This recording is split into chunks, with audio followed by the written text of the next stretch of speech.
Honey, you and your mother ever keep a family album? No, why? I was just wondering. Someday Tabitha's going to grow old and gray, and she just might want to tell her great-great-grandchildren about her Uncle Arthur. In the 60s, the genre of fantasy soaps was just taking off, and Bewitched was perhaps the flag bearer of that growth. The show had a very peculiar premise. It was about a witch who married an ordinary mortal man and vowed to lead the life of an ordinary suburban housewife. The show was very popular at the time and even finished as the second-rated show in the country during its debut season. One of the reasons why the show was immensely successful was because of its extraordinarily talented cast. It had the extremely talented Elizabeth Montgomery who played the witch, and the amazing Dick York as her husband. However, in the 6th season of the show, something unexpected happened. Dick York was replaced by Dick Sargent, who played the same character York played. While a lot of people wondered about the coincidence of both men having the same first name, many more wondered about the reason for the change. The astonishing thing about the change was that the show's creators said nothing about it. Come on, Sam. I don't have much patience with a person who abuses babies. The season just started with Dick Sargent in place of Dick York, and everybody went along with it like it was normal. In today's video, we'll be answering the question that millions of fans of Bewitched never got an answer to. We'll be telling you what happened to Dick York from Bewitched. As Darren Stephens on the show, York played a long-suffering mortal who had to deal with his witch wife. For the first 5 seasons, York and Montgomery had an amazing relationship on screen. There was no rumor of any feud, and as far as the public knew, the cast of the show was as chummy as could be. That was why when York was replaced for the 6th season without any explanation, a lot of fans were rather surprised. This development took them by surprise, and the network said nothing about it. At first, people started spreading rumors that York had a dispute with the network. At the time, star power was growing rapidly, and there was an increasing number of actors who were leaving shows because of payment disputes. Since York was already a huge star, people thought this rumor was credible. Many even assumed it was true without cross-checking the validity of the rumor. Other rumors were that York had gotten into an argument with his co-stars and the directors of the show. Now, anyone in show business would know that disagreements among co-stars and directors are fairly common. After all, they are colleagues, and colleagues disagree all the time.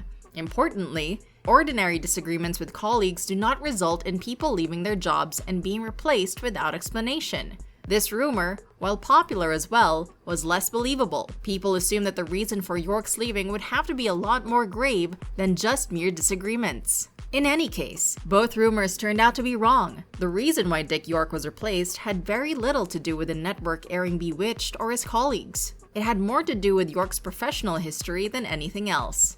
To understand why Dick York had to leave Bewitched, we need to look at his professional history, because that's where the truth lies. York's first ever job in the world of entertainment was in radio. At the age of 15, he had a regular role in a radio show called The Brewster Boy.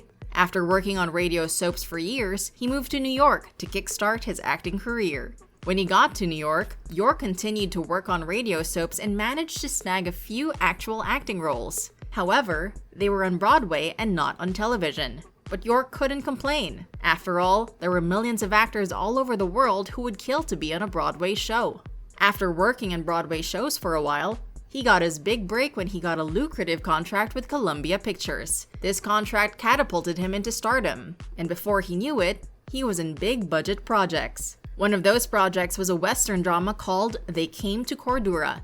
After the immense success of the first Cordura film, he made another one called Cordura and Inherit the Wind. This show was what eventually led to the chain of events that led to York leaving Bewitched in its 5th season. When he was filming one of the Cordura films, he sustained a severe back injury. The back injury came from him having to lift about 180 pounds of unexpected weight. This injury tore the muscles alongside the right side of his back. According to York, this injury was the beginning of the saga that would eventually torpedo his entire career.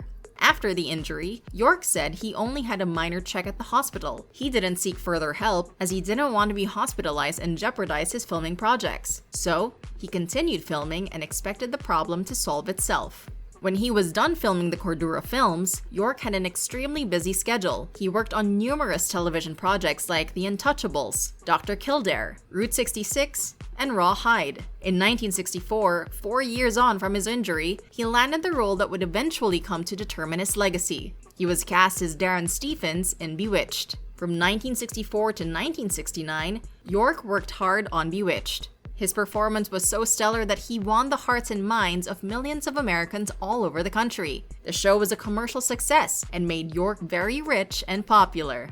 However, through all of this, York was battling with personal demons. Because he left his back untreated, the pain had become unbearable. To deal with that pain, York used prescription painkillers. Unfortunately, these painkillers were addictive. Since the pain was constant and York constantly had work, he went back to the pills over and over again. Sadly, this addiction to painkillers had its cons. It began to affect his physical abilities. It got to a point where some doors became too difficult for him to push. Members of the crew had to stay around him at all times in case he found a simple task, like opening a door, too difficult to manage. Despite his worsening health, York continued to take his prescription medicine. They included muscle relaxants, sleeping pills, and codeine. His addiction grew worse and worse until one day he collapsed on the set of Bewitched. After his collapse, he was hospitalized. It was during this ordeal that York realized one thing for sure. His health issues meant that he couldn't continue to work on Bewitched. If he wanted to live a long life and kick the addiction he was suffering from, he had to take time off to care for himself. He couldn't do that and be on Bewitched at the same time. He communicated this to the network behind the show, and before long, Dick Sargent was recast for the role of Darren Stephens. And no, the showrunners didn't specifically look for someone named Dick to cast as Darren Stephens. The fact that both York and Sargent share the same first name is a total coincidence. Since York wanted to keep his addiction issues as private as possible, the network made no statements concerning recasting the character he used to play. And York, at the time, said nothing important either. When reporters pressed him for a reason why he left the show, he merely emphasized that he had a great time playing his character and there were absolutely no hard feelings between him and the cast, which was correct.